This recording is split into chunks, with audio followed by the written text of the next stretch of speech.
Hello friends, this is Dr. Chandni. Welcome to my channel Dr. Chandni's Homeopathy. Last video हमने start करी थी respiratory system पे, जिसमें part 1 में हमने बेसिक मूवमेंट्स और बेसिक रेस्पिरेटरी ऑर्गन्स के बारे में समझा था और रेस्पिरेटरी प्रोसेस समझी थी, that is inspiration and expiration. For detail आप प्लीज़ उसको पहले वॉच करिए. आज हम पार्ट 2 में समझने वाले हैं गैसियस ट्रांसफ़र और एक्सचेंज ऑफ गैसेस कैसे होता है. ठीक है, तो let's begin the transport of gases.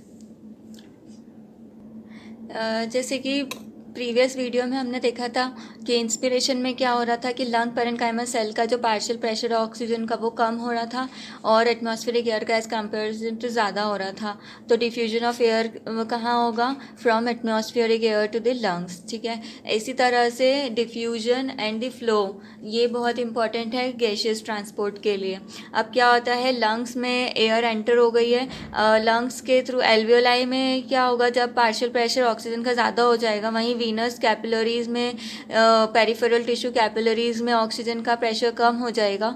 तो क्या होगा कि ऑक्सीजन की मूवमेंट कहाँ होगी? फ्रॉम द एल्वियोलाई या lung to the peripheral blood vessels. ठीक है, अब सबसे इम्पॉर्टेंट होता है जो ऑक्सीजन होता है या फिर जो जो ऑक्सीजन होता है वो दो तरह से ट्रांसफ़र हो सकता है, बॉडी में ट्रांसपोर्ट हो सकता है. First as a dissolved oxygen in the water of blood, जैसे कि ECF fluids extracellular fluid में होता है, और अदर होता है वाया द RBCs और रेड ब्लड सेल्स. तो हमने CVS वाले PPT में या फिर ब्लड में भी हमने समझा है कि प्राइमरी फंक्शन ब्लड का क्या होता है. ब्लड में जो हीमोग्लोबिन होता है वो क्या करता है? ऑक्सीजन को कैरी करने के काम करता है और उसको ट्रांसपोर्ट करता है from lungs to the peripheral tissues and sales.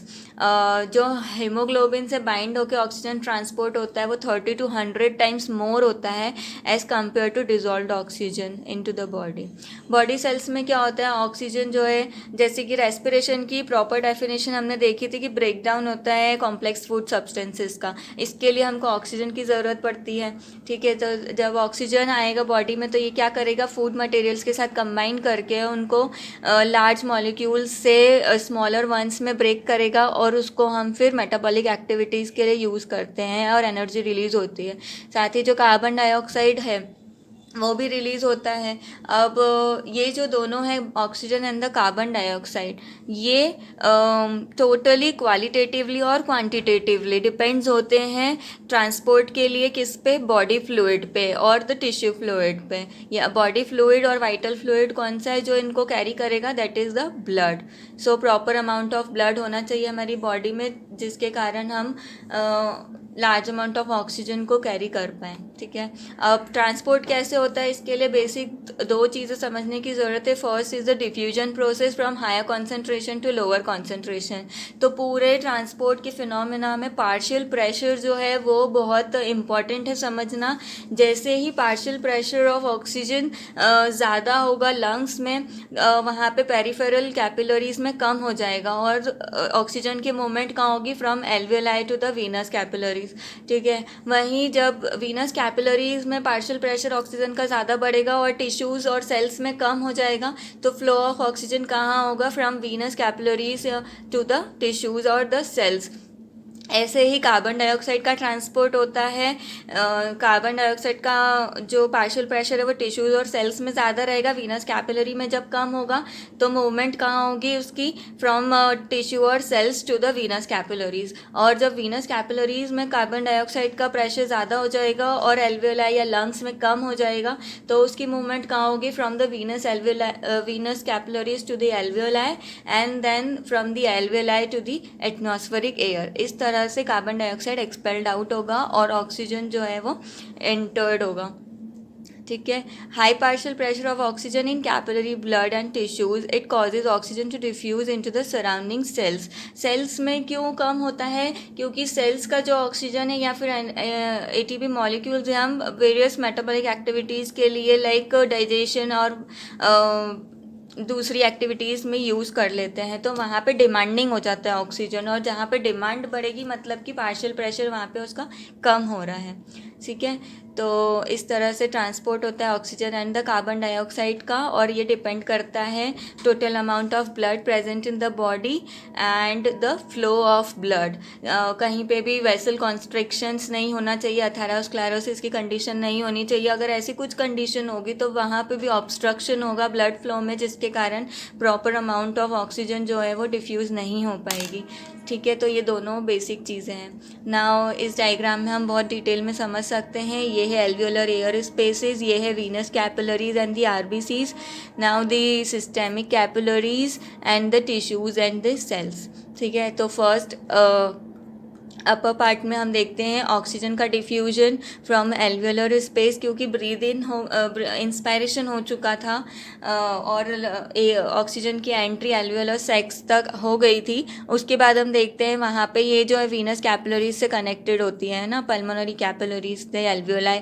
और यहाँ पे क्या होता है, हीमोग्लोबिन के साथ बाइंड अप होके ऑक्सीजन ऑक्सी हीमोग्लोबिन फॉर्म कर लेता है। ऑक्सी हीमोग्लोबिन मूव करेगा टू द सिस्टेमिक कैपिलरी, यहाँ पे प्रेशर बढ़ेगा और ऑक्सीजन का प्रेशर सेल्स और टिश्यूज़ में कम होगा, तो मूवमेंट ऑफ ऑक्सीजन कहाँ होगी, from the systemic capillaries to the sales.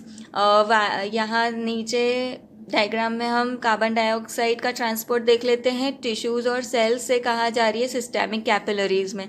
अब जैसे कि हमने देखा है कार्बन डाइऑक्साइड जो है वो बाइकार्बोनेट आयंस में कार्बोनिक एसिड में प्रेजेंट होती है, और यहाँ पे क्लोराइड शिफ्ट फिनोमिना जो हम पहले पढ़ चुके हैं। ठीक है, सो क्या होता है यहाँ पे बाइकार्बोनेट्स भी ज़रूरी होते हैं क्योंकि वो हाइड्रोजन आयंस को रिलीज़ करते हैं। ये मेटाबॉलिक एसिडोसिस एल्कलोसिस की कंडीशंस होती है यहाँ पे।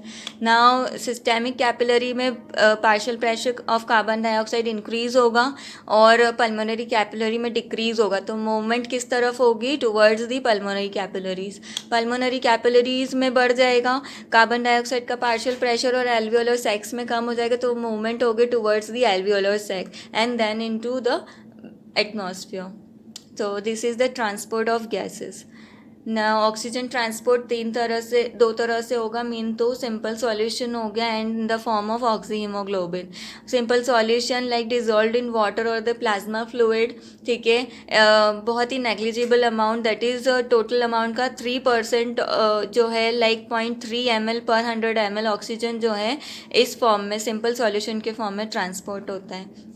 Now as a combination with hemoglobin it makes oxyhemoglobin compound and इसमें maximum amount of oxygen transport होती है इस फॉर्म में। ठीक है, ऑक्सीजन हीमोग्लोबिन डिसोसिएशन कर्व है जो डेमोन्स्ट्रेट करता है relationship of partial pressure of oxygen and the percentage saturation of haemoglobin with oxygen. Like blood में हीमोग्लोबिन प्रेजेंट है, ऑक्सीजन भी आ गया है, लेकिन उसका सैचुरेशन हो पा रहा है कि नहीं, मतलब वो कॉम्बाइन हो पा रहा है कि नहीं एज अ ऑक्सी हीमोग्लोबिन। तो इस हीमोग्लोबिन एफिनिटी को देखने के लिए हम ऑक्सीजन हीमोग्लोबिन डिसोसिएशन कर्व को मेजर करते हैं। ये सिग्मॉइड शेप्ड कर्व होता है, एस शेप्ड कर्व होता है। इसमें 40 mm ऑफ Hg कंसनट्रेशन पे हम CO2 टेंशन, pH 7.4 और टेम्परेचर 38 डिग्री सेंटीग्रेड नॉर्मल रख के हम ऑक्सीजन हीमोग्लोबिन डिसोसिएशन कर्व को स्टडी करते हैं। नेचर ऑफ कर्व कैसा होता है, फर्स्ट पार्ट ऑफ कर्व जो रहता है नियरली वर्टिकल होता है। ठीक है, it is between partial pressure of oxygen 0 to the 40 mm Hg। यहाँ तक क्या होगा, वर्टिकल होगा, और अबाउट 60 mm Hg तक ये कांस्टेंट वर्टिकल होता है, और उसके बाद इज़ ऑलमोस्ट हॉरिजॉन्टल, जैसे कि दिख रहा है 40 mm Hg तक ये वर्टिकल जा रहा है, 60 mm Hg तक ये कांस्टेंट इंक्रीज़ हो रहा है, और उसके बाद हॉरिजॉन्टली हो जाएगा ये 100 mm Hg तक। सो ये एस शेप्ड और सिग्मॉइड शेप्ड होता है। फैक्टर्स जो है हीमोग्लोबिन डिसोसिएशन कर्व को अफेक्ट कर सकते हैं towards it shift to left और right side. Left side shift करने के लिए क्या होता है कि जब मतलब हार्ट रेट हमारा जब इंक्रीज होगा in the condition of fetal blood का जो है पंपिंग एक्शन बहुत हाई रेट पे होता है ना, तो वहाँ पे क्या होगा, ऑक्सीजन हीमोग्लोबिन डिसोसिएशन कर्व जो है लेफ़्ट साइड पे शिफ्ट हो जाएगा, क्योंकि वहाँ पे क्या हो रहा है, हाइड्रोजन आयन कंसंट्रेशन डिक्रीज़ हो रहा है और पीएच इंक्रीज़ हो रहा है। और राइट साइड में कर्व शिफ्ट कब होता है, जब कार्बन डाइऑक्साइड का पार्शियल प्रेशर बॉडी में बढ़ जाता है और डीपीजी दैट इज़ 2,3 डाइफॉस्फोग्लिसरेट जब आरबीसी में इंक्रीज़ हो जाता है, तब क्या होता है, कर्व जो है राइट साइड शिफ्ट हो जाएगा। और ये कब होगा, ईएमपी पाथवे होता है जब हमारा मेटाबॉलिक एक्टिविटीज़ होती है उसके टाइम पे, या फिर एक्सरसाइज के टाइम पे, या हाई एल्टीट्यूड पे हम जाते हैं, उस वक्त क्या होता है, ऑक्सीजन डिसोसिएशन कर्व जो है वो राइट साइड में शिफ्ट हो जाएगा। अब ऑक्सीजन एक्सचेंज कैसे होती है, टेंशन ऑफ ऑक्सीजन जो होता है एल्वेोलर एयर में 100 mmHg होता है, बड़ा होगा, वहीं वीनस ब्लड में कितना होता है, सिर्फ 40 mmHg। तो यहाँ पे प्रेशर कितना क्रिएट हो रहा है, 60 mmHg का, जिसके कारण क्या होता है, ऑक्सीजन ट्रांसपोर्ट होता है from alveolar fluid to the plasma water. Oxygen transport में हमने देखा एट रेस्ट के टाइम पे अबाउट 40 mmHg पे ये ट्रांसपोर्ट हो जाएगा। Arterial blood enters into the tissue capillaries with an oxygen tension of 100 mmHg और हीमोग्लोबिन 98% सैचुरेटेड होता है इस वक्त। So the oxygen diffuses from plasma to the tissue fluid and due to the tension gradient between the to fluids. अब क्या हो रहा है यहाँ पे, जब ऑक्सीजन डिफ्यूज़ हो जाएगा आर्टीरियल ब्लड से, आर्टीरियल ब्लड फॉल हो जाएगा, उसके कारण डीसैचुरेशन हो जाएगा और हीमोग्लोबिन और ऑक्सीजन डिसोसिएट हो जाएंगे और जो ऑक्सीजन है वो टिश्यूज़ और सेल्स कंज्यूम कर लेंगे। ठीक है, नाउ इक्विलिब्रियम कब मेंटेन होता है, जब टिश्यू टेंशन या फिर टेंशन इक्विलिब्रियम कितना होगा, 40 mmHg होगा। तो 75% सैचुरेशन हीमोग्लोबिन विद ऑक्सीजन हम मान के चलते हैं। ये ऑक्सीजन ट्रांसपोर्ट सिस्टम है, पल्मोनरी कैपिलरीज है। ठीक है, इस तरीके से यहाँ पे पल्मोनरी वेन में डीऑक्सीजनेटेड ब्लड होगा, पल्मोनरी आर्टरी में ऑक्सीजनेटेड ब्लड होगा, सॉरी इसका उल्टा होता है, पल्मोनरी वेन में ऑक्सीजनेटेड ब्लड होता है एंड आर्टरी में डीऑक्सीजनेटेड ब्लड होता है। यहाँ पे लंग्स में आई, यहाँ पे ये ऑक्सीजनेटेड होके लेफ़्ट आर्टरियम में सप्लाई होता है और लेफ़्ट आर्टरियम से थ्रू द एओर्टा ये पेरिफेरल टिश्यूज़ और ऑर्गन्स को सप्लाई होता है। ठीक है, और यहीं से फिर हम कार्बन डाइऑक्साइड का डिफ्यूजन समझते हैं और ये पल्मोनरी आर्टरी से फिर लंग्स में आती है for the oxygenation. Now next is carbon dioxide transport. Carbon dioxide 3 modes में ट्रांसपोर्ट होता है, as a carbonic acid, as a bicarbonate ions और as a normal diffusive into the body fluid. So arterial blood में about 48 ml% जो है carbon dioxide present होती है, वहीं वीनस ब्लड में 52 ml% CO2 प्रेजेंट होती है। पर 100 ml के हिसाब से अगर हम देखें तो यहाँ पे क्या होता है, जो टेंशन क्रिएट होता है अबाउट 5 mmHg का, जिसके कारण जो कार्बन डाइऑक्साइड है वो towards the venous blood move करती है। एंड एल्वियोलाई में जो टेंशन पार्शियल प्रेशर होता है कार्बन डाइऑक्साइड का वो होता है अप्रॉक्स 40 mmHg और वीनस ब्लड में कितना है 46 mmHg। तो अप्रॉक्स 6 mmHg का प्रेशर क्रिएट होता है, जिससे कि कार्बन डाइऑक्साइड जो है वो वीनस ब्लड से एल्वियोलस में डिफ्यूज हो जाती है and then expelled into the atmospheric air. ये इसके परसेंटेज वॉल्यूम्स हैं। नाउ कार्बन डाइऑक्साइड जो है वो कैसे ट्रांसपोर्ट करती है, in the form of as a physical solution, in the form of bicarbonate ions और as a carbonic acid move करती है। ठीक है, रफली 5% of carbon dioxide is carried as a physical solution in the blood, जो कि H2CO3 acid बनाता है। ये रिएक्शन है, कार्बन डाइऑक्साइड कंबाइंस होती है वाटर के साथ, क्या बनेगा H2CO3 और फिर ये रिड्यूस हो जाएगा into H+ ion and the carbonic acid form में HCO3। और ये जो रिएक्शन है ये हमेशा इक्विलिब्रियम में प्रेजेंट होती है और ये क्या करती है, पीएच को मेंटेन करके रखती है, क्योंकि small amount of carbon dioxide हमेशा बॉडी में प्रेजेंट ही रहेगा और हमेशा वो वाटर के साथ रिएक्ट करता रहता है। यहाँ पे क्या बता रहे हैं कि ये जो इक्विलिब्रियम वाली स्टेट होती है HCO3 बनने की और कार्बोनेट बाइकार्बोनेट्स बनने की या फिर कार्बोनिक एसिड बनने की, ये कंटिन्यू चलती रहती है। तो इसके लिए क्या कौन रिस्पॉन्सिबल होता है? इसके लिए जो हीमोग्लोबिन है उसका बफरिंग एक्शन रिस्पॉन्सिबल होता है। हीमोग्लोबिन में क्या होता है, एक इमिडैक्सोल ग्रुप होता है जो कि हिस्टाडाइन लिंक्ड होता है, और उसके कारण ये बफरिंग एक्शन जो है हमारे ब्लड में कंटिन्यूस चलता होता है। ऑक्सीजनेशन के टाइम पे क्या होता है, हिस्टाडाइन जो है वो उसके हाइड्रोजन आयंस को एसिड की तरह एक्ट करने में कन्वर्ट कर लेता है ना, जिसके कारण क्या होता है, हाइड्रोजन का रिडक्शन हो जाता है जो कि एन ग्रुप के साथ लिंक कर जाते हैं, और वहाँ पे हीमोग्लोबिन जब रिड्यूस हो जाएगा तो क्या होता है, हाइड्रोजन आयन एक्सेप्टर हो जाता है। ठीक है, 1 millimole of reduced hemoglobin, it can accept 0.7 millimole of hydrogen ion without any change of blood reaction, और इस तरह से बफरिंग एक्शन और इक्विलिब्रियम कंटेंट हमारी रेगुलेट होती रहती है।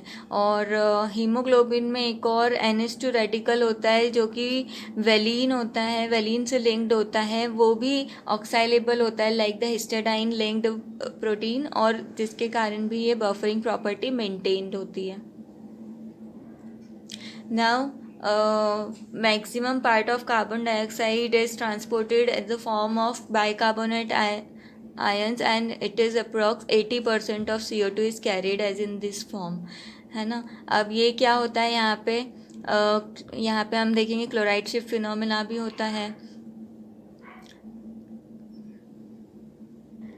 जैसे कि देखा हमने टिश्यू फ्लूइड में 46 mm ऑफ Hg का प्रेशर होता है, और आर्टीरियल एंड या फिर एल्वेओलस में 40 mm Hg का प्रेशर होता है कार्बन डाइऑक्साइड का। तो यहाँ पे अप्रॉक्स 6 mm Hg का टिश्यू ग्रेडियंट या प्रेशर ग्रेडियंट क्रिएट होता है, लेकिन फिर भी यहाँ पे रैपिड डिफ्यूजन होता है CO2 का, क्योंकि यहाँ पे क्या होता है, मूवमेंट ऑफ CO2 या फिर कोएफिशिएंट ऑफ डिफ्यूजन जो है बहुत हाई होता है CO2 का, इसीलिए रैपिड मूवमेंट होती है। Now like some free molecular of CO2 in the solution which is responsible for CO2 tension, जैसे कि हमने कहा कुछ अमाउंट में CO2 हमेशा प्रेजेंट होती है फ्री मॉलिक्यूल्स में जो टिश्यू ग्रेडियंट या टेंशन ग्रेडियंट कॉज करती है। उसके बाद में वाटर के साथ कंबाइन होके ये कार्बोनिक एसिड बनाता है, और बफरिंग एक्शन के कारण सोडियम बाइकार्बोनेट आयंस का फॉर्मेशन होता है।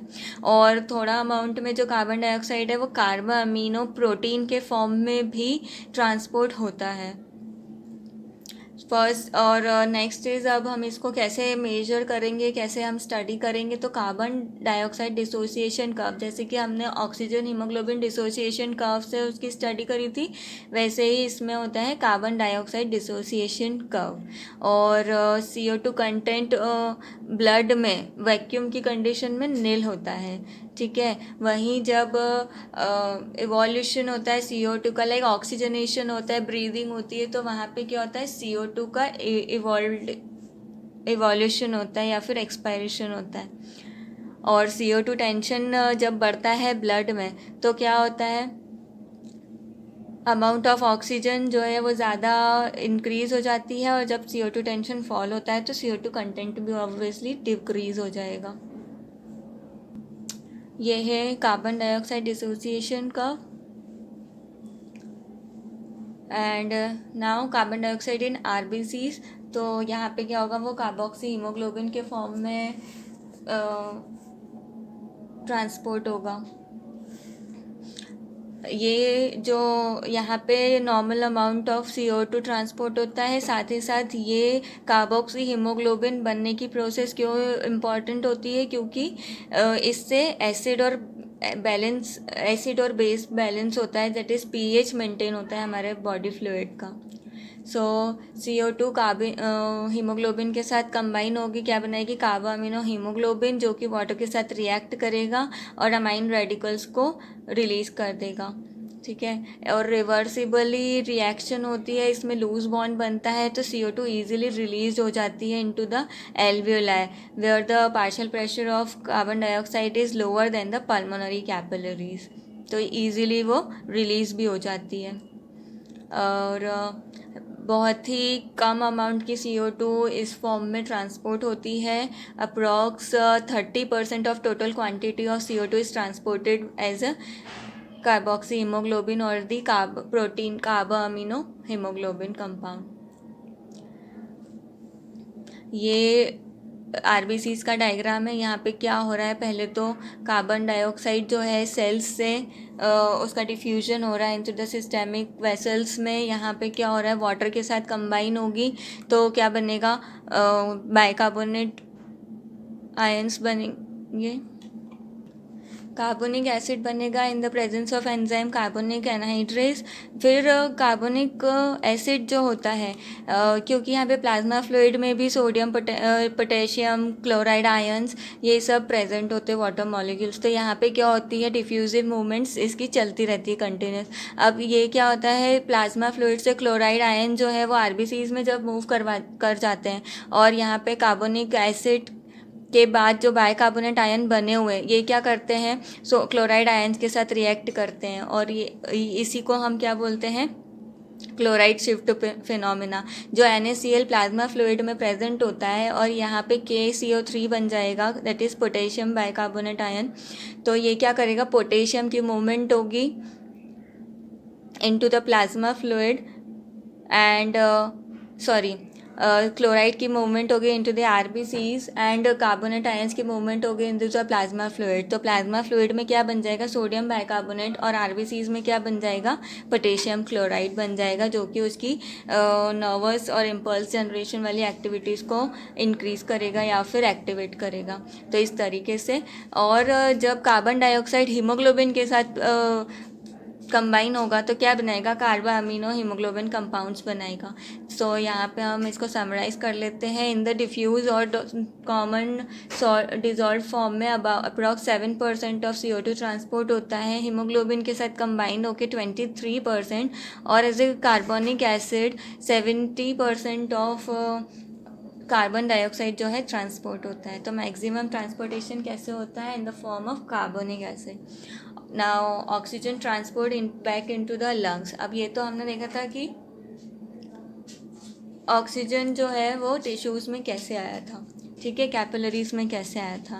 अब हम लंग्स में देखेंगे, CO2 जो है वो डिफ्यूज़ होता है from the plasma to the alveoli and to the atmospheric air. And oxyhaemoglobin जो हमने देखा था, पोटेशियम है within the RBC, oxygen के साथ हीमोग्लोबिन के साथ कंबाइन होकर KHBO2 बनाता है, जो हमने क्लोराइड शिफ्ट में देखा था। और यहीं पे क्या होगा, यहाँ से H2CO3 आयंस जो है वो प्लाज्मा फ्लूइड में डिफ्यूज़ कर जाएंगे, जो कि सोडियम बाइकार्बोनेट फॉर्म करेंगे, और जो क्लोराइड आयन है पोटेशियम के साथ मिलके पोटेशियम क्लोराइड बना लेगा, ठीक है। इसी को हम बोलते हैं chloride shift phenomena. Oxygenation of haemoglobin also breaks down the carbo amino compounds and which liberates further quantity of CO2 like into the mechanism of gas transfer किसके between होता है, through between the lungs to the blood, blood to the tissues, tissues to the venous blood and back to the lungs हम पढ़ रहे हैं। तो इस तरीके से होता है, इसमें आप बहुत ही ईजी तरीके से समझ पाएंगे। लंग्स में ऑक्सीजन डिफ्यूजन हो रहा है into the pulmonary capillaries, ठीक है, ऑक्सी हीमोग्लोबिन बन रहा है यहाँ पे।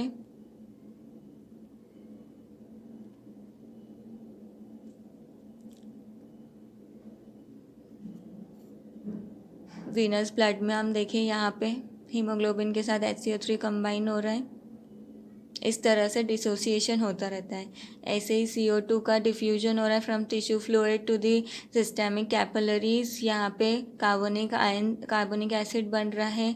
KHBO2 यहाँ से ऑक्सीजन के साथ कंबाइन हो जाएंगे, KHBO2 फॉर्म होगा, यहाँ पे ये बाइकार्बोनेट आयंस में डिसोसिएट हो जाएगा।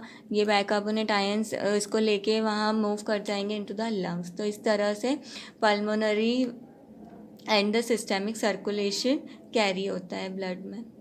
Thank you so much for watching and please don't forget to like share and subscribe my channel. And this is all about the gaseous exchange और the respiratory mechanism. इसके बहुत ही और छोटे छोटे topics भी बचे हैं, लाइक व्हाट इज़ जो क्वेश्चंस हमको आएंगे वो हम अब क्वेश्चन आंसर के फॉर्म में देखेंगे, तो हमको और इजीली समझ में आएगा नेक्स्ट वीडियोस में. प्लीज़ ऐसे ही बने रहिए एंड मेरे साथ चैनल के साथ जुड़े रहिए. Thank you so much.